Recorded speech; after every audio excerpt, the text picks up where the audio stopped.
دەمێ بتر ji دو ساڵانە قەیرانان لە هەرێما کوردستانی سەرهەڵدای و ڕۆژ بۆ ڕۆژێ ئەف قەیرانە دزێدە بوونێدانە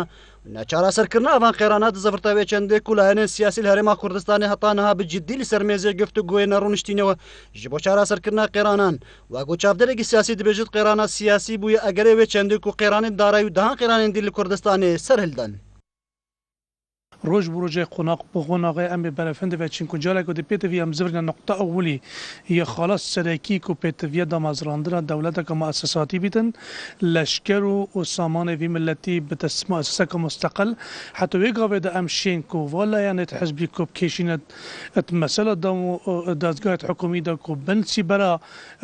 هزکی قوتکی و آبورکی کو نجد سوا دا بید وی قاوه او دشین پیبندی یعنی وی کنی رکفتنا ملتی کن هر وقت دشین قیرانا چراکن چونکو هز قوت وقتی دستی وقت نبید او دشین ویکاری کن.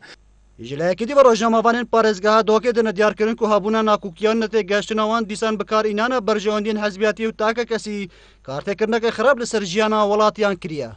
خود اكيد يعني اوان نلكي اوان حزبين سياسي يعني جلك کارتکردن دیتنامن جلك کارتکردن قیران کریه چونکی اگر قیران سیاسی هبید اكيد قیران دارایی جیب دیو داتتن دیتنامن باشترین چارەسەری جی بو نمانا و قیرانه کو خلک بیزار کریه پراستی جی خلکی ایدی تحمل نما باشترین چارەسەری او اف حزب نزیکی کدو ببنو دستن خوب کنات ناف دستن کدو دا جری لاین سیاسی بهن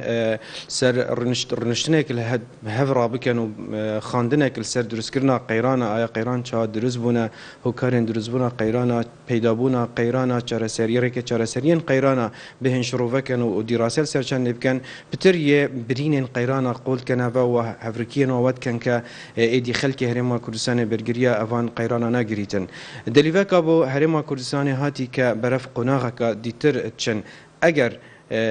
لانین سیاسیین هرما کردستان سروی آوی و پیشکشکرنا وی آسی خراب بچن لوانه پشتی بدمای کاتنا داعش هرما کردستان برف آقاره کی خرابترو ندیارترو و چارنویسی ملتی کرد برف آقاره کی خرابترو بچیتن.